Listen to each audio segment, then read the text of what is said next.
فضل رحمہ کوئی معمولی شخصیت کا نام نہیں ہے، وہ اپنے وقت کے قطب ہیں۔ مولانا فضل رحمہ گنج مراد آبادی کے شاگرد وسیع احمد محدث صورتی جیسی شخصیت ہے۔ وسیع احمد محدث صورتی کون ہے؟ استاد صدر الشریعہ، صدر الشریعہ کا استاد، اور کس کے استاد ہیں؟ محدث کچھوچوی کے استاد وسیع احمد محدث صورتی ہے، اور وسیع احمد محدث صورتی کے استاد اور پیر مولانا فضل رحمہ گنج مراد آبادی ہیں۔ صدر الشریعہ کے شاگرد کون ہیں؟ حضور حافظ ملت ہے، بے شک جن کی دین اشرفیہ، اس بارگاہ میں بڑے بڑے لوگ آتے ہیں، وہاں سے فیض حاصل کر کے گئے۔ سادھو میاں سرکار پہنچے، ہاتھ میں کمنڈل،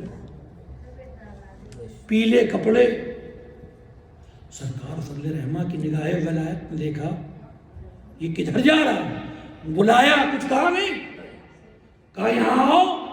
جب سرکار سادھو میاں سرکار جب قریب گئے تو سرکار فضل رحمہ مسکرائے، کہیں تو تو سادھو ہو گیا، تو تو سادھو ہو گیا، جا میں نے تجھے خلافت دی، میرے نام سے مرید کر اور سادھو کے نام سے مقبول کر۔ مقام اللہ والوں، اللہ والے کب کس سے کیا دے دیں، یہ فقیر جانتا ہے کہ کون کس کو کیا دیتا ہے۔ سرکار فضل رحمہ علیہ رحمۃ الرضوان کا وہ دور ہے جس دور میں حضرت وارث پاک بھی تھے۔ دنیا کہتی ہے کہ وہ نماز نہیں پڑھتے تھے، لوگ کہتے ہیں نماز نہیں، لیکن میرے وہاں وہ پڑھتے تھے۔ میں نے جو مطالعہ کیا رحمت و نعمت افضال رحمانی میں، میرے سیدی سرکار حضور بھولے میاں علیہ رحمہ لکھتے ہیں کہ ایک مرتبہ مغرب کے وقت اذان ہوتی ہے، اچھا مغرب کا وقت ایسا ہے کہ ادھر اذان ہوئی ادھر جماعت کھڑی ہوگی، جی بہت مختصر وقت ہوتا ہے۔ مؤذن نے اذان کہہ کر کے واپس آیا مصلی پہ تکبیر کہنے کے لیے، سرکار فضل رحمہ نے روک دیا، ٹھہرو۔ کہا حضور کیوں؟ کہا امام کا انتظار کر لینا چاہیے 3 منٹ تک، مسئلہ ہے تقریباً 3 منٹ تک امام کا۔ کہا حضور آپ تو موجود کہ نہیں، آج کوئی اور امام۔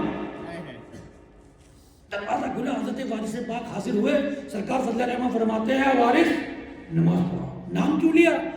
سرکار فضل رحمہ کے ماموزاد بھائی کے بیٹے ہیں حضرت وارث پاک، اس لیے چچا کہا کرتے تھے، سرکار فضل رحمہ کو چچا کہا کرتے تھے، اس لیے آپ نے نام لیا وارث۔ آؤ مصلی سنبھالو، کیوں مولانا ہو، ارے تو پڑھاؤ کہ نہیں، اب تو پڑھاؤ۔ سرکار وارث پاک نے نماز مغرب ادا کرائی، جب نماز ادا کرائی تو سب نے پڑھی، اور جب سلام پھیرا تو مقتدی کو محسوس ہوا کہ خانہ کعبہ میں پہنچ گئے، جب دوسری جگہ سلام پھیرا تو گنج مراد آباد۔ تو یہ اللہ والے ہیں، ان کی کون سی نماز کیسی ہوتی ہے، آج کوئی ان کی برابری کرے تو غلط، آج کوئی کہے کہ میں ان کے سلسلے سے مرید و نماز نہ پڑھے تو وہ غلط ہے۔ سرکار وارث پاک کے آستانے پہ لکھا ہوا ہے کہ جو نماز نہیں پڑھتا وہ میرے سلسلے سے نہیں ہے۔ اور سنو، سرکار وارث پاک کی بات ہے، ایک مرتبہ سرکار فضل رحمہ کا گزر جی دیواں کے ارون قرب و جوار سے ہوا، ابھی فضل رحمہ ادھر پہنچے نہیں ہیں، حضرت وارث پاک اپنے مرید سے کہتے ہیں کہ لوٹے میں پانی لے آؤ، مرید جاتا ہے لوٹے میں پانی لاتا ہے، پیر کا حکم تھا۔ آپ انہیں وضو بنایا، وضو بنا کر کے تھوڑا ٹھہرے، اتنے میں سرکار فضل رحمہ اپنے چند مریدوں کے ساتھ آئے اور جماعت سے جماعت کھڑی کر کے نماز ادا کر دی۔ سرکار وارث پاک اس میں شامل ہوئے، نماز ادا کی، مصافہ ہوا، سرکار فضل رحمہ رخصت ہو گئے۔ اب مریدوں کی بے چینی بڑھی، کہا حضور کبھی اتنا بے چین نہیں دیکھا، نماز کے لیے پانی لے آؤ، لے آیا، وضو کیا، نماز میں داخل ہو گئے، نماز پڑھی تو حضرت وارث پاک فرماتے ہیں کہ اگر فضل رحمہ جیسا امام ہو تو وارث ساری زندگی سب کے سب نہ ہوگا، شرط تو یہ ہے کہ امام بھی ایسا ہو تو وارث کو نماز پڑھائے۔ یہ اللہ والے ہیں، ان کے مقامات بڑے بلند ہیں۔ اللہ نے انہیں بڑا پاور دیا. پھلواری شریف بہار میں ہے جی. ان کا غالباً نام سلطان شاہ کر کے ہے. ان کے خاندان کو ایک درود ملا تھا. جب وہ درود پڑھتے تھے تو آقا کریم کی زیارت ہو جایا کرتی. جب بھی درود پڑھتے تھے. لیکن ایک وقت ایسا آیا کہ درود پڑھتے تھے زیارت نہیں ہوتی تھی. تو انہوں نے اپنے آبا اجداد سے تعلق قائم کیا. یوں سمجھ لیجئے کانٹیکٹ بنایا. آپ لوگ نہیں سمجھیں. آج تو موبائل سے کانٹیکٹ بنتا ہے لیکن اللہ والوں کا جو ٹاور ہے بڑا پاور والا ہوتا ہے. تعلق بنایا تو جواب ملا فضل رحمہ کی بارگاہ چلے جاؤ اور جیسا بتائیں ویسا کرتے چلے جاؤ. تو سلطان شاہ رحمۃ اللہ علیہ سرکار فضل رحمہ کی بارگاہ میں گئے. کہا حضور ہم درود پڑھتے. کہا کیسے پڑھتے ہو بتایا. کہا میاں پیار سے پڑھو. اور اس کا ترجمہ بتایا کہ میں بھیجتا ہوں درود پیارے آقا پر, ان کی پیاری آل پر. اور جب سے انہوں نے پڑھنا شروع کیا وہ ان کا قول ہے کہ جب سے ہم نے اس طرح پڑھنا شروع کیا جو سلسلہ ٹوٹ گیا تھا وہ پھر سے چالو ہو گیا. ضرورت اس بات کی. تو سرکار فضل رحمہ یہ ضروری نہیں ہے. حضرت حاجی میاں جنہیں کہتے ہیں دنیا اشرفی میاں, اعلیٰ حضرت اشرفی میاں کا چچا شریف, یہ بھی سرکار فضل رحمہ کی بارگاہ میں کچھ دن رہے. کہا حضور کچھ دعا کر دیجئے. کہا اپنے بزرگوں سے فیض حاصل کرو. کہا حضور کیسے؟ تو ان کو طریقہ بتایا اور کہا کہ جاؤ اشرفی میاں تم سے ایک زمانے کے ساتھ ساتھ تمہارے گھر کے بھی لوگ تم سے فیض حاصل کریں گے. تو یہ اللہ والوں کی بات ہے. جب یہ ایک دوسرے سے ملتے ہیں تو ایک دوسرے کے بارے میں جانتے ہیں. وہ نہیں کہ نسبت سے شے ممتاز ہوتی ہے. آج جو میں آپ کے بیچ میں موجود ہوں کہ سرکار سعدو میاں علیہ رحمہ کی نسبت میرے جد امجد سرکار فضل رحمہ سے اور سرکار فضل رحمہ کی نسبت مجھ سے ہے, اس لیے میں آپ تک پہنچا. نسبت سے شے ممتاز ہوا کرتی ہے. تو لہٰذا میں دو باتیں اور آپ کو بتاؤں. پہلی بات یہ کہ جن کے ماں باپ حیات ہوں وہ انہیں راضی کریں. سب سے پہلی چیز آپ کی ماں اگر ناراض ہے آپ سعدو میاں سرکار تک آؤ, خواجہ غریب نواز تک جاؤ, سرکار فضل رحمہ تک جاؤ, سرکار غوث اعظم تک جاؤ, کربلا معلیٰ چلے جاؤ یا نجف اشرف چلے جاؤ یا مدینہ منورہ چلے جاؤ. اگر ماں ناراض ہے تو یہ تمہاری نہیں سنیں گے, یہ نہیں سنیں گے. پہلے ماں کو راضی کرو. اگر کوئی کبھی غلطی ہوئی ہو تو اس کی معافی تلافی کرو. اور جب ماں راضی ہو تمہیں کہیں جانے کی ضرورت نہیں. سرکار سعدو میاں کے وہاں آ جاؤ, ماں راضی ہو تم یہاں پہنچو گے نہیں, ماں وہاں سے دعا کرے گی تو رب یہاں سے قبول کرتا ہوگا. اجو میاں کا ہاتھ چومنے سے جنت نہیں ملے, ماں کے قدموں کا بوسہ تو تمہیں جنت ضرور ملے. جانتے ہو ایک حدیث شریف یاد آ گئی حضرت ابو ہریرہ رضی اللہ تعالیٰ عنہ فرماتے ہیں کہ ایک مرتبہ ہم سب آقا کریم علیہ الصلوۃ والتسلیم کی بارگاہ میں حاضر تھے. اللہ کے پیارے محبوب فرماتے ہیں کہ لوگوں کیا تم چاہتے ہو کہ روزانہ حج مقبول کا ثواب پاؤ؟ روزانہ حج مقبول. ہمارے حاجی صاحب یہاں پر بیٹھے ہوئے اور بھی لوگ ہیں جنہوں نے حج کیا ہو. یہ حج کرا, میں بھی کرایا ہوں, لیکن میں حج تو کر آیا ہوں لیکن یہ میں نہیں کہہ سکتا میرا حج قبول ہوا یا نہیں. کرنا میرا کام ہے, قبول کرنا نہ کرنا یہ میرے رب کا کام ہے. لیکن آقا کیا فرماتے ہیں؟ حج مقبول کا ثواب, یعنی قبول کیے ہوئے حج کا ثواب. صحابہ نے عرض کیا یا رسول اللہ وہ کون سا طریقہ ہے جس پر چلنے سے اللہ عز و جل ہمیں حج مقبول کا ثواب عطا فرمائے گا؟ آقا فرماتے ہیں کہ اپنے والدین کو ایک مرتبہ محبت کی نگاہ سے دیکھو گے اللہ ایک حج مقبول کا ثواب. ایک مرتبہ ایک مرتبہ محبت کی نگاہ سے دیکھو گے اللہ ایک حج مقبول کا ثواب عطا فرمائے گا. صحابہ نے سوال کیا حضور اگر ایک سے زیادہ مرتبہ دیکھ لیا, 2 4 5 مرتبہ دیکھ لیا, میں قربان جاؤں آقا کی ذات ببرکات پر, میرے آقا فرماتے جتنے مرتبہ دیکھو گے اللہ اتنے حج مقبول کا ثواب. بتاؤ تمہارے گھر میں موجود ہے, تمہیں لاکھوں خرچ کرنے کی ضرورت نہیں ہے, ضرورت اس بات کی ہے کہ اپنے والدین کو راضی کرو. اگر کبھی کوئی غلطی کی ہو اس کی معافی مانگو. جن کے ماں باپ حیات ہیں اور جن کے ماں باپ رخصت ہو گئے وہ ان کی قبر پر جائے, ان سے معافی تلافی کرے, ان کے لیے ایصال کرے, یہ بہتر طریقہ ہے.